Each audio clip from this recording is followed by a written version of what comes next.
प्रधानमंत्री मोदी ने, आपको याद होगा, कल G20 की अध्यक्षता के लिए G20 समिट का भारत की अध्यक्षता वाला जो नया लोगो जारी किया था, उस पर अब हमारे ही देश में जबरदस्त राजनीति शुरू हो गई है। देखिए, भारत के लिए यूं तो ये कितने फख्र की बात है, किसी भी भारतीय को इसका फख्र होना चाहिए कि भारत G20 की अध्यक्षता करेगा। किसी को भी इस बात का फख्र होना चाहिए, गर्व होना चाहिए कि अगले साल दुनिया के इतने बड़े बड़े नेता भारत आएंगे। आजादी के बाद भारत के इतिहास में ऐसा पहली बार होगा जब दुनिया के 20 सबसे बड़े देशों के राष्ट्राध्यक्ष भारत की भूमि पर होंगे। इस पर हमें गर्व होना चाहिए। लेकिन आज भी इस सब के बावजूद हमारे देश के विपक्षी जो नेता हैं और पार्टियां हैं, उन्हें इस पर गर्व नहीं हो रहा, बल्कि वो इस पर भी एक युद्ध लड़ना चाहते हैं। कांग्रेस का आरोप है कि ये जो लोगो नया बनाया गया है, इसमें मोदी सरकार ने जानबूझकर कमल के फूल के निशान का इस्तेमाल किया है। और ये जो कमल का फूल आपको दिख रहा है, ये बीजेपी का चुनाव चिन्ह है। और ये बात कांग्रेस को अच्छी नहीं लग रही। कांग्रेस ये सोच रही है कि बीजेपी इसके जरिए अपना प्रचार कर रही है। और आज कांग्रेस के नेता जयराम रमेश ने एक ट्वीट किया जिसमें उन्होंने लिखा कि 70 साल पहले पंडित जवाहरलाल नेहरू ने कांग्रेस के ध्वज को भारत का राष्ट्रीय ध्वज बनाने से इनकार कर दिया था, लेकिन आज प्रधानमंत्री मोदी ने बीजेपी के चुनाव चिन्ह को G20 समिट में भारत की अध्यक्षता का लोगो बना दिया है। और यह सीधे तौर पर बीजेपी के चुनाव चिन्ह का प्रचार है।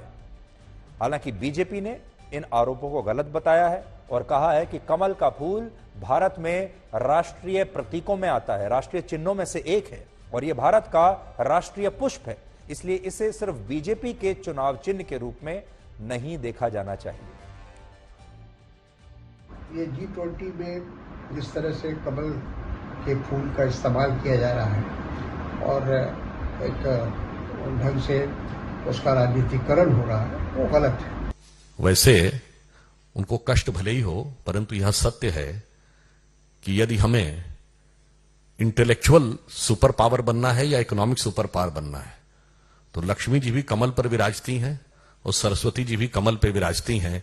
तो जो कमल का विरोध करने की बात करते हैं, तो ये निश्चित रूप से भारतीय संस्कृति और हिंदू धर्म के प्रति एक और अवमानना का प्रतीक है। कमल का फूल जो तिरंगे में G20 के लोगों के रूप में इस्तेमाल किया गया है और जिसका अनावरण प्रधानमंत्री जी ने किया है, वो भारत का राष्ट्रीय फूल है। क्या आज कांग्रेस पार्टी भारत के राष्ट्रीय फूल का, नेशनल फ्लावर का भी विरोध कर रही है? ये नेशनल फ्लावर तब बना जब भारतीय जनता पार्टी एग्जिस्टेंस में भी नहीं थी। तो कांग्रेस के लोग जब सत्ता में थे तब उन्होंने तय किया कि नेशनल फ्लावर लोटस होना चाहिए। अब बड़ी बात यह है कि पाकिस्तान के लोग अगर भारत से ईर्ष्या करते हैं, पाकिस्तान के क्रिकेट खिलाड़ी भारत से ईर्ष्या करते हैं, भारत के साथ मैच को एक युद्ध बनाना चाहते हैं, तो बात समझ में आती है। लेकिन आज तो समस्या यह है कि भारत के अपने ही लोग, भारत में रहने वाले लोग, भारत के अपने ही नेता, वो भी भारत की सफलता से ईर्ष्या करते हैं। और ये कितनी बड़ी बात है। कोई और देश होता तो सारी पार्टियां मिलकर इसका स्वागत करती, लेकिन हमारे देश में वो भी नहीं हो पा रहा।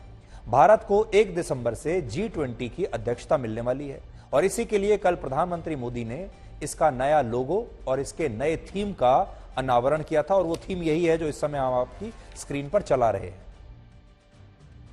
भारत सरकार के मुताबिक इस लोगो में कमल का फूल इसलिए अंकित किया गया क्योंकि ये वसुधैव कुटुंबकम के विचार को परिभाषित करता है और इसमें कमल के फूल की कुल 7 पंखुड़ियां हैं जो पृथ्वी पर मौजूद 7 महाद्वीपों और संगीत के 7 स्वरों का प्रतिनिधित्व करती हैं। इसके अलावा भारत सरकार की जो आधिकारिक वेबसाइट है, उस पर यह लिखा है कि हमारे देश में जिन 10 चीजों को राष्ट्रीय चिन्ह के रूप में पहचान दी गई है, उनमें कमल का फूल भी है। यानी कमल का फूल राष्ट्रीय प्रतीक है। भारत सरकार के मुताबिक कमल का फूल भारत का राष्ट्रीय पुष्प है, इसलिए इसे सिर्फ बीजेपी के चुनाव चिन्ह के रूप में नहीं देखा जा सकता। हालांकि एक तथ्य यह भी है कि केंद्रीय मंत्री नित्यानंद राय ने वर्ष 2019 में राज्यसभा में यह बताया था कि कमल का फूल भारत का राष्ट्रीय पुष्प इसलिए नहीं है क्योंकि उस पर कोई नोटिफिकेशन नहीं आया, लेकिन भारत सरकार अपनी आधिकारिक वेबसाइट पर इसे राष्ट्रीय पुष्प मानती है। अभी देश में जिन 10 चीजों का राष्ट्रीय चिन्ह के रूप में पहचान जिन्हें दी गई है, उनमें कमल के फूल के अलावा हमारा राष्ट्रीय ध्वज तिरंगा है, भारत की मुद्रा रुपया, राष्ट्रीय पक्षी मोर और राष्ट्रीय पशु बाघ भी इसमें शामिल है।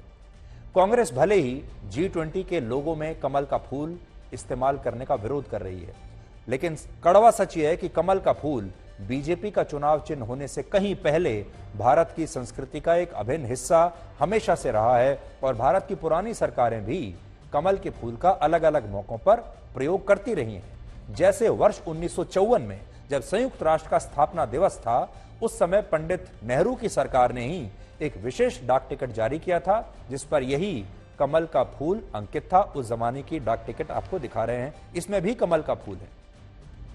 इसके अलावा वर्ष 1980 में जब अंतर्राष्ट्रीय डाक टिकट प्रदर्शनी के लिए एक विशेष डाक टिकट जारी हुआ, उस पर भी कमल का फूल बना हुआ था और ये उस डाक टिकट की तस्वीर आप अभी देख रहे हैं। भारत के पौराणिक इतिहास में कमल के फूल को काफी पवित्र और ऊंचा स्थान दिया गया है। ऐसी मान्यता है कि कमल के फूल की उत्पत्ति भगवान विष्णु की नाभि से हुई थी, जिस पर ब्रह्मा जी विराजमान थे। इसके अलावा आपने अलग अलग प्रतिमाओं और तस्वीरों में यह देखा होगा कि हिंदू देवी लक्ष्मी और देवी सरस्वती भी कमल के फूल पर सुशोभित होती हैं और कमल के फूल का धार्मिक उल्लेख धार्मिक ग्रंथ भगवत गीता में भी किया गया है और हिंदू धर्म के अलावा बौद्ध धर्म में भी कमल के फूल को काफी पवित्र माना जाता है।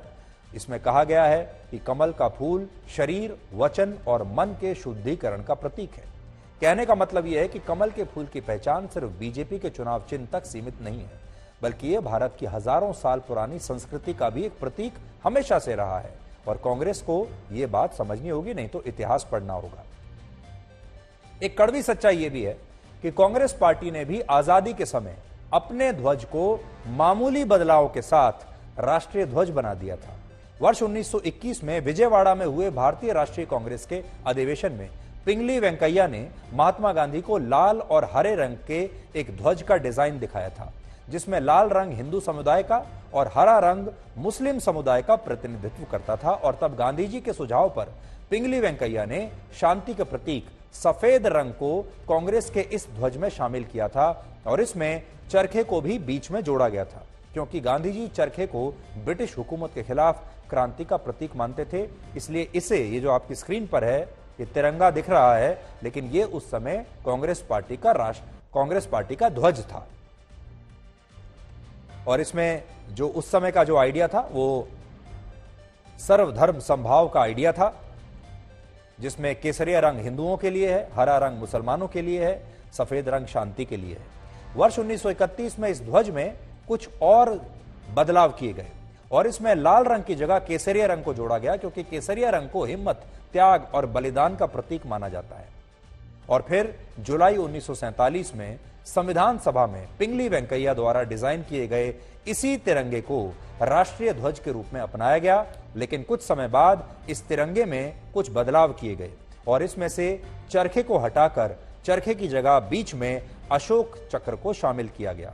ये एक नीले रंग का चक्र था जिसे धर्म चक्र भी कहा जाता है। यानी ये बात सही है कि पंडित नेहरू ने कांग्रेस पार्टी के ध्वज को राष्ट्रीय ध्वज के रूप में नहीं अपनाया, लेकिन यह बात भी उतनी ही सच है कि कांग्रेस पार्टी ने उस समय अपने ध्वज को बहुत ही मामूली से बदलाव करने के बाद राष्ट्रीय ध्वज ही बना दिया था।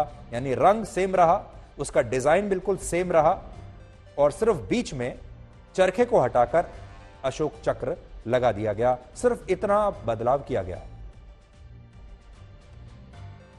तो ये एक बड़ी बात है जो कांग्रेस पार्टी को आज समझनी होगी। और आज भी आप जिस कांग्रेस के झंडे को देखते हैं, अब कांग्रेस का जो इस समय ध्वज है वो भी तिरंगे जैसा ही दिखता है।